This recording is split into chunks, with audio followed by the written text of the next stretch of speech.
शब्द शैली, वाक्य विन्यास और व्याकरण से अनभिज्ञ हैं ये।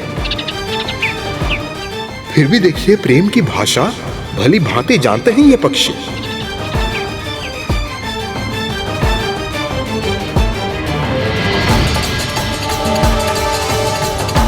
माएँ अपनी संतान को केवल तैरना नहीं सिखा रही है, जीवन के कठिन पथ पर संघर्ष का अभ्यास भी करवा रही है। ऐसे में अपनी संतान से विमुख होने का प्रश्न ही नहीं उठता। पर यदि ऐसी कोई माँ हमें नहीं मिली तो कैसे जीवित होंगे पार्वती नंदन?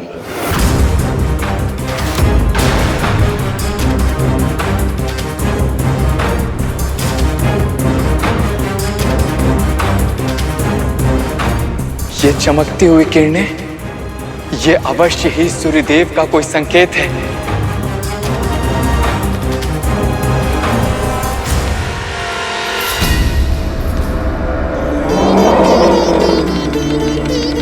मिल गया वो बालक जिसकी मां उससे विमुख होकर सोई है। पर ये क्या इस हाथी के शिशु का चुनाव करना उचित होगा?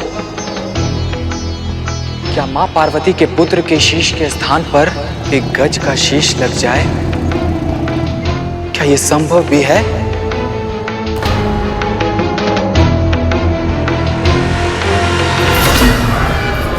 संदेह की आवश्यकता नहीं देवराज। इस शिशु का जन्म ही अल्पायु के साथ हुआ है, अर्थात इसके जीवन में इतनी ही सांसें लिखी थी। महादेव इसके शीश का उपयोग अपने पुत्र को जीवित करने के लिए अवश्य ही करेंगे।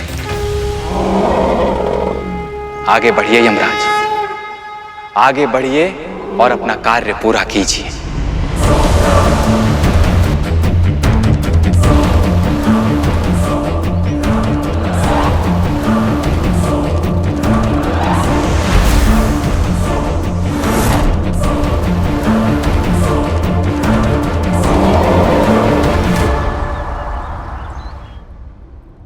इतना समय बीत गया, सभी देवगुणों में से कोई भी किसी बालक का शीश लेकर आए क्यों नहीं?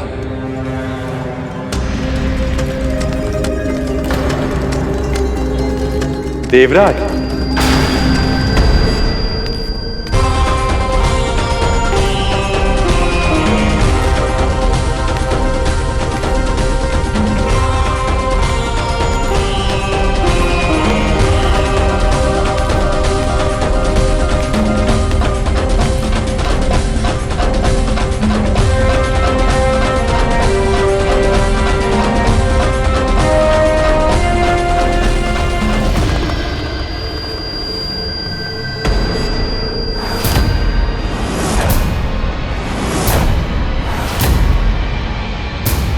गज शिशु का शीश। महादेव, इस शीश को बालक के धड़ पर स्थापित कौन करेगा? अश्विनी कुमारों के अतिरिक्त ये कार्य करने की क्षमता किसी में नहीं है ब्रह्मदेव।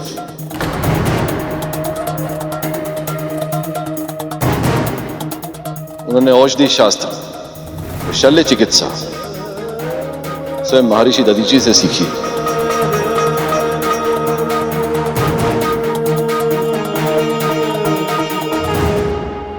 हे अश्विनी कुमारों, हम त्रिदेव आपका आवाहन करते हैं, कृपया प्रकट हो।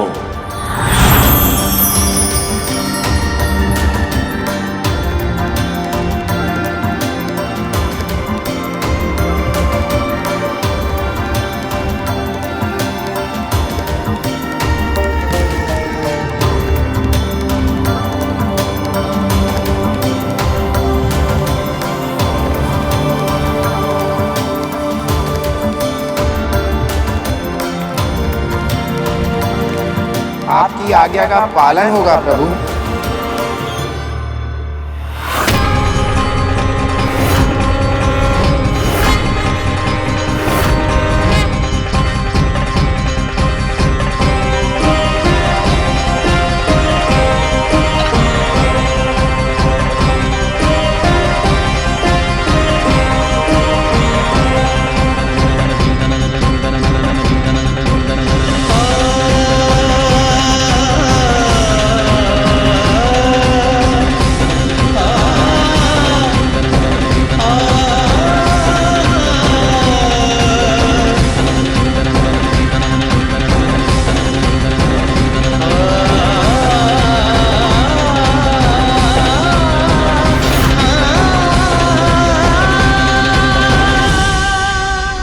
हमने अपनी विद्या से इस शीश को धड़ के साथ जोड़ तो दिया है महादेव, परंतु इसे प्राण देने की शक्ति हमारे पास नहीं है। यह कार्य आप और मां से ही संभव है।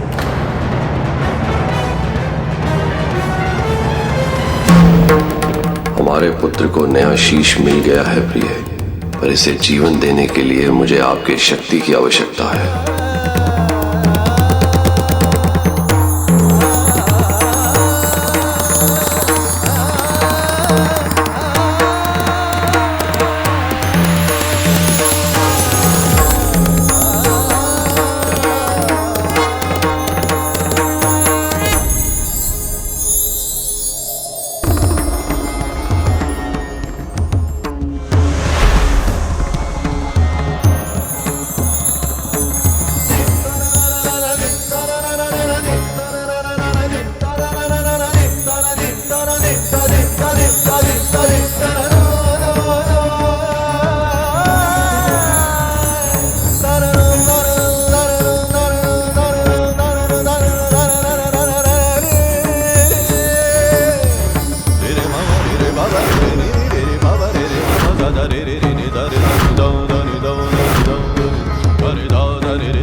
पुत्र,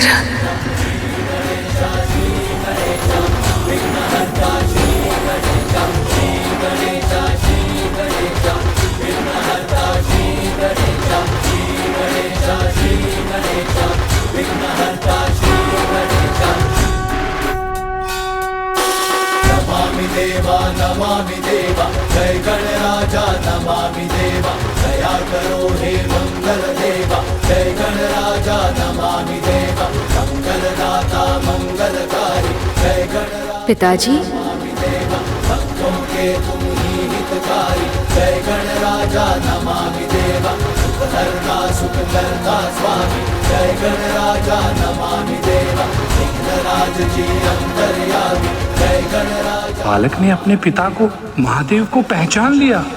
नारायण नारायण।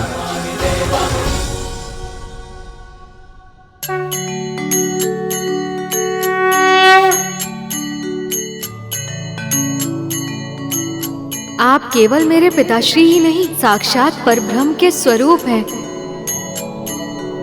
सभी ने मुझे समझाने का प्रयास किया था, पर मैं समझ ही नहीं पाया। अपनी मूर्खता में आपका कितना बड़ा अनादर किया मैंने। मुझे क्षमा कर दीजिए पिताश्री। अपने अतीत को स्मरण करके अपने वर्तमान को दुखी मत करो पुत्र। विनम्रता के गुण से युक्त होकर तुम्हारा नया जीवन हुआ है। अब तुम और भी ज्ञानवान हो। सृष्टि के रचयिता और पालनहार को भी पहचान नहीं पाया मैं।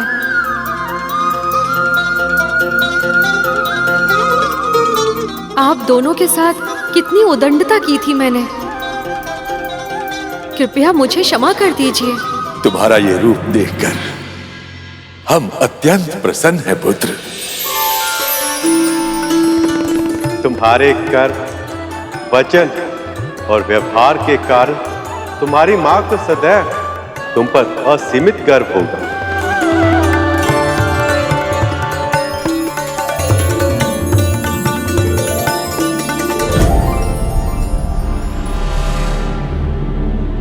कौन सा मुख लगा होगा मेरे पुत्र को? कैसा दिख रहा होगा वो? कैसे सामना करूंगी मैं उसका, उस नए अपरिचित मुख के साथ? माँ आ गई।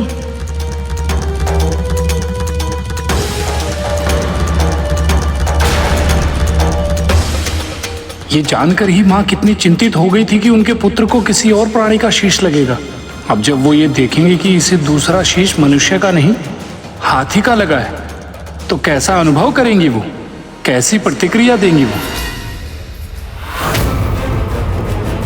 और यदि उन्होंने इस बालक को इस नए स्वरूप में स्वीकार नहीं किया तो कितनी पीड़ा होगी इसे।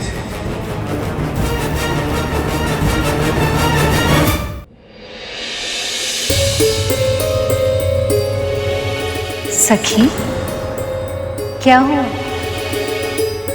मेरा मन इतना आशंकित क्यों हो रहा है सखी? क्योंकि आप माँ हैं और इस परिस्थिति में आशंका और भय ये स्वाभाविक है सखी। पर हमें पूरा विश्वास है जब आप अपने पुत्र के मुख को देखेंगी तो आपकी आशंका, आपका भय पूरी तरह निर्मूल सिद्ध होगा।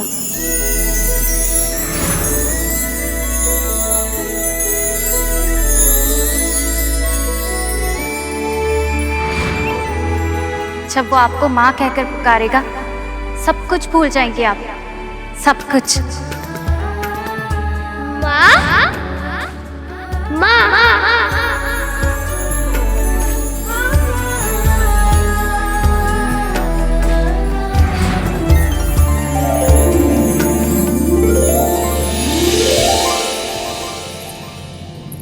पुत्र, पुत्र,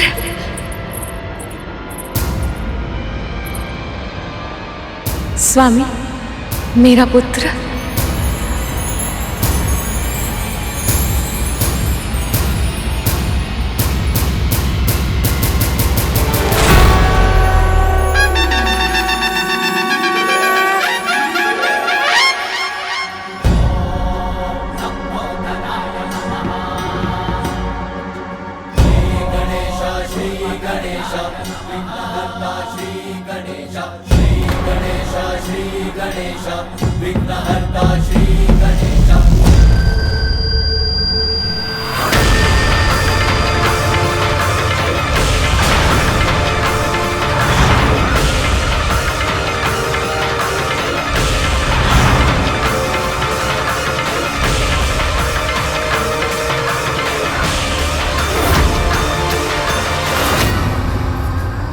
देवी पार्वती ने अपने पुत्र का नया मुख देखकर उसे मुंह फेर लिया।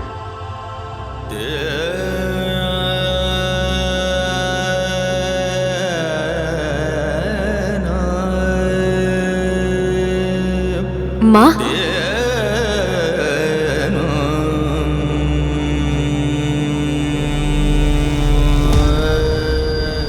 मेरा पुत्र। हाँ माँ, मैं आपका ही पुत्र हूँ, आपके हृदय से जन्मा हूँ।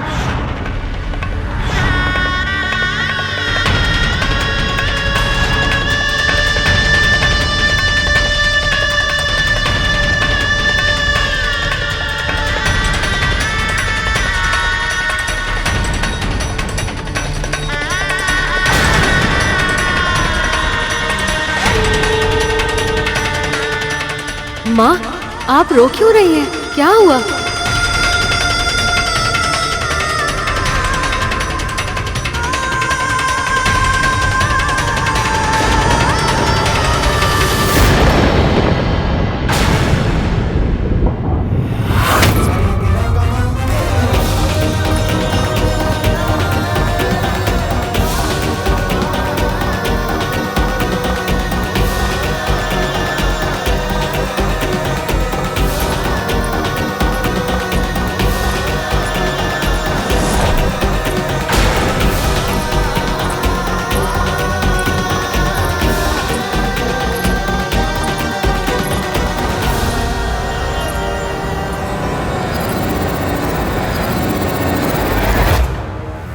बात का भय था वही हुआ। देवी पार्वती ने अपने पुत्र का नया रूप स्वीकार नहीं किया। ये क्या, माता पार्वती ने अपने ही पुत्र से मुंह फेर लिया? कहीं उनका क्रोध पुनः जागृत ना हो जाए।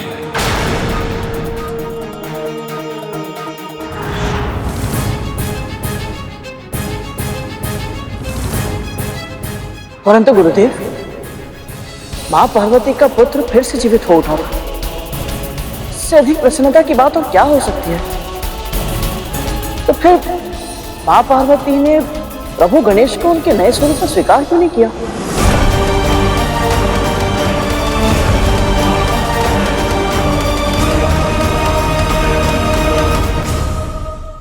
क्योंकि अतीत की स्मृति होती ही ऐसी, जब कोई उसमें डूब जाए तो उसे अपना अतीत अपने वर्तमान से भी अधिक अच्छा और सुंदर लगने लगता है। मां पार्वती भी इसी भावना का अनुभव कर रही थी। तो फिर वो अपने संकटवन से बाहर कैसे निकल पाई गुरुदेव? मां पार्वती अपने पुत्र को उसके नए स्वरूप में स्वीकार कर पाती, इसके लिए पहले उस बालक को अपने नए स्वरूप को पहचानना और उसे पूरे मन से स्वीकार करना आवश्यक था।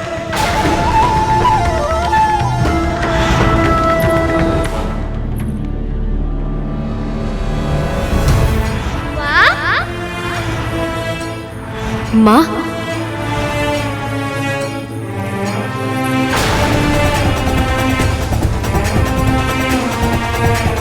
सखी, पर अकेली क्यों है ये? माता का पुत्र कहाँ है?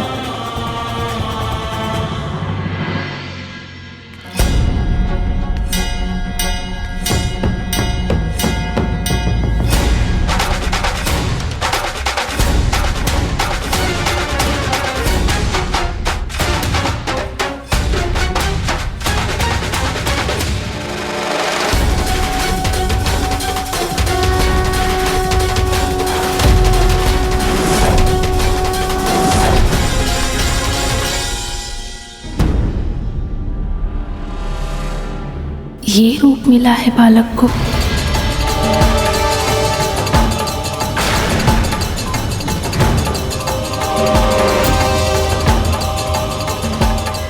तो इसलिए मौन है मां।